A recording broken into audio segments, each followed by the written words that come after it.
I love TJ Houshmandzadeh, an actual personal friend and a friend of the show. So when I play for the sound of TJ Houshmandzadeh, I don't know. I think it's interesting. We also have sound of RG3, but we all carry sort of a baggage, many of us, against RG3 and his way of analyzing and the perspective he comes from. Shedeur Sanders played poorly over the weekend in a preseason game for the Cleveland Browns. If you've watched Shedeur Sanders, and I've watched a ton, he's a talented quarterback, accurate. He's not crazy athletic, but he can be elusive. Doesn't have a big arm, but seems to get the job done and understands the timing. But there's something missing there. One of the big things that the criticism, he held the ball too long. Now, remember, he didn't have a good offensive line for the most part in college. How do we know? One, he took a lot of sacks, but two, he made sure to tell us as such.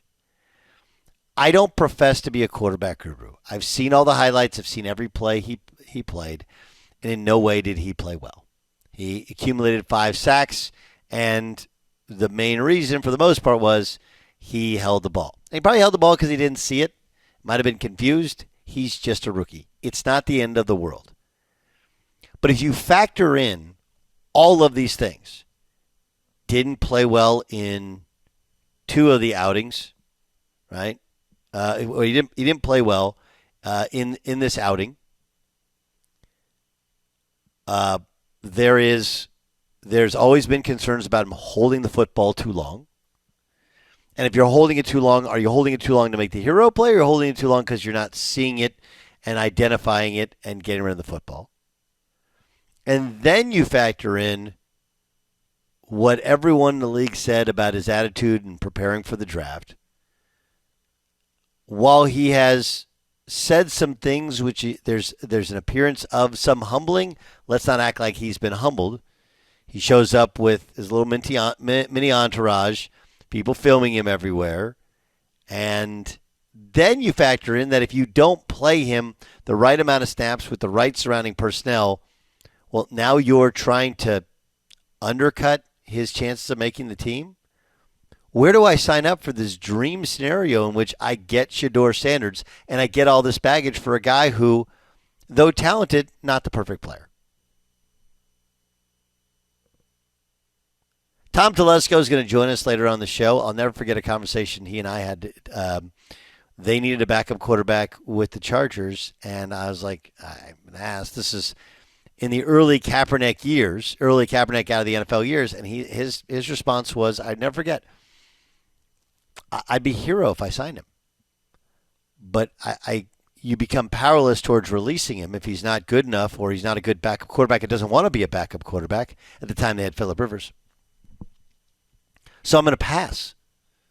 He doesn't want to be a backup, and people who support him think that if he is a backup or if he's not playing, it's because of something other than football.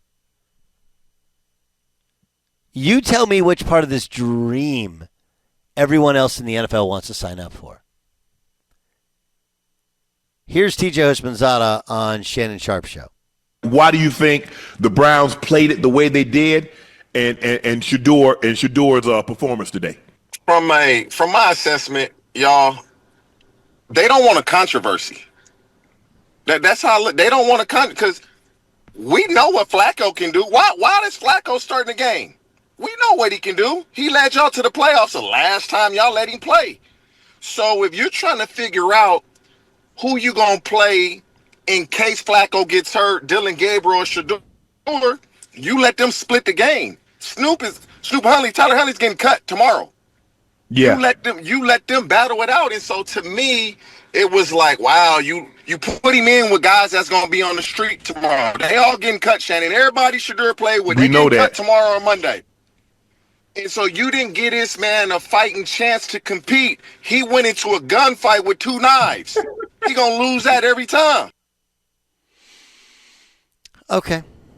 And most of those offensive linemen have been cut. I don't know about the linemen playing previous to that. Okay. He got to play with guys that stuck on the team during his first outing because the other guys are hurt. Stu Huntley, by the way, and I know there was defensive penalties, didn't he come in and lead them to a game-winning field goal? That did happen, right? So it is possible. Here's what I would like. Here's what I would really like. I've told this to other people. I've told this to parents when I coached AAU basketball. I've told it to people who now. I have 2 seats that are right next to me that are not on my bench. There's a donor who actually went with us to the Cubs game, Shannon, who owns a roofing company. He's a brilliant dude, and he sits there. And he's the only guy who knows why I'm taking somebody out. Hey, Housh, did you happen to mention he was awful? Awful. His body language was worse. You show me the young starting quarterback, the one who comes from an NFL family, the one who had his number retired after playing 2 years at a school. You show me the guy who has that bad a body language when he's not playing well. You can say whatever you want about the offensive line. It wasn't made better by Shedeur Sanders, okay, continuing to drop back and not step up into the pocket and deliver the football. He just held it and held it and held it. He's not a great athlete, and he's holding backpedaling, and it was bad. You're allowed to take people out. You're allowed, especially with young players, that you're going to keep, to take them out and go, hey, dude, this wasn't good. Take a breath and watch. That's a veteran, same offensive line, same game plan. Let's see what he does, see how he controls it. That's called coaching. And what irritates the crap out of every coach and most people in sports is when something that has nothing to do with coaching gets thrust in front of you. You don't have to play. You don't have to split the minutes. You don't have to split the reps. And by the way, I'm not a quarterback guru. I don't know. I can tell you that I watched every snap. Dylan Gabriel was remarkably better. And I've never been a Dylan Gabriel guy. I do think he has a fairly low ceiling because he doesn't have a big arm. He is little. But you know what? Played really well in both of his preseason appearances. So why would they set him up to fail? Like, no. Do I think that Stefanski loves the setup? I'm sure he hates it.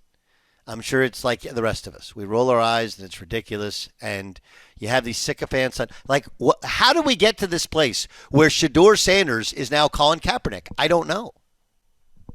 Explain. He's son of a pro, went to private schools, had private training, had his dad as his coach, was arrogant and treated a lot of people who played with him or around him poorly. Despite that, he had some success, mostly at Jackson State, some at Colorado. Goes to the draft and rubs everybody the wrong way with his pre-draft attitude and his willingness to show complete disdain for teams he didn't want to play with. And the teams that he did want to play for didn't want him. So he falls to the 5th round of the draft.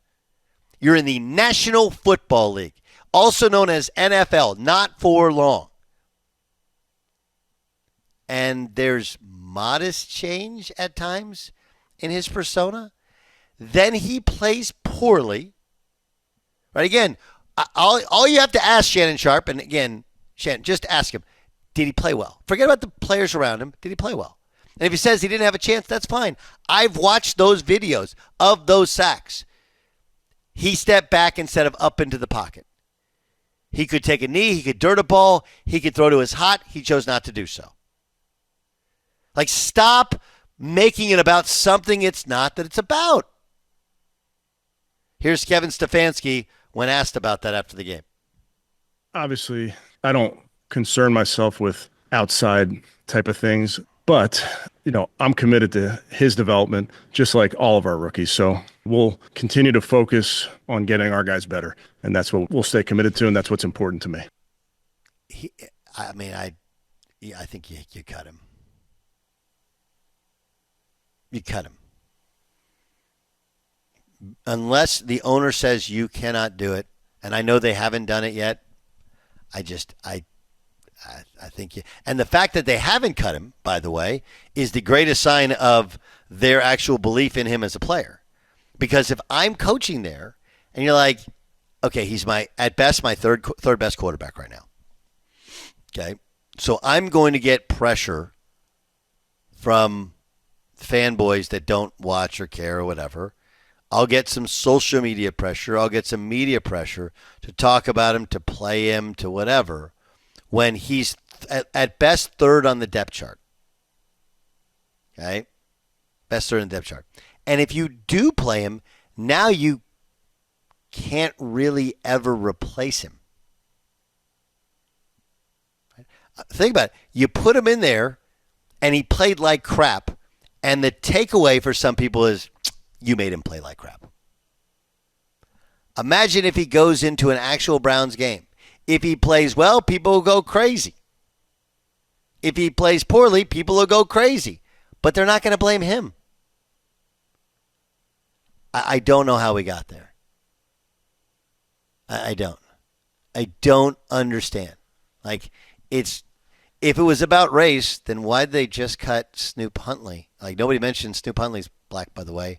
Way more experienced. They cut him. Yeah. I'd love this. I'd love at some point, Jay Stu, maybe next year when you come to one of our games, you can track why I take certain players out. I do that with their parents all the time. I had one of my kids who left. The dad's like, well, you took him out for this, you took him out for that. I was like, well, no, I didn't.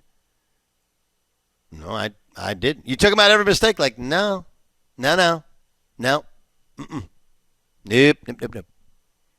Nope. Didn't take a guy out for one mistake. Well, the mistake you saw that you recognized, that's one. But there was probably a bunch of coaching on things you were supposed to do that you didn't do. You didn't do. Well, you took him out because he missed a shot. Like, no, I didn't. He took a bad shot, then he didn't get back on defense, then he didn't talk, then he picked up the wrong guy, then he didn't box out, then he didn't get out and run, and then he turned the ball over, and then it's like you see one, I see a bunch of things. So I would, the one piece of advice I could give to Kevin Stefanski is you can't show people video and say, here, this is what we're really looking at. There is a way, and we use an analytics company, and one of the reasons, the best reason for using this analytics company called HCI is that it takes away the need for confrontational arguments. You know, a parent has an opinion about a kid, and you're like, he's just not very good defensively. Can you show me where? All you have to do is do the printout, and there's something called defensive leverage. He has the worst defensive leverage on the team. Well, what's that mean? That means that we are at our worst defensively when your son is on the floor. That's why he's not going to play. I'm sure there's some analytical data to back it up, show it to them, but if you ever want to know why Shedeur Sanders, if and when gets cut by the Browns, will be hard to sign, this week will be your reason. These couple of days will be your reason.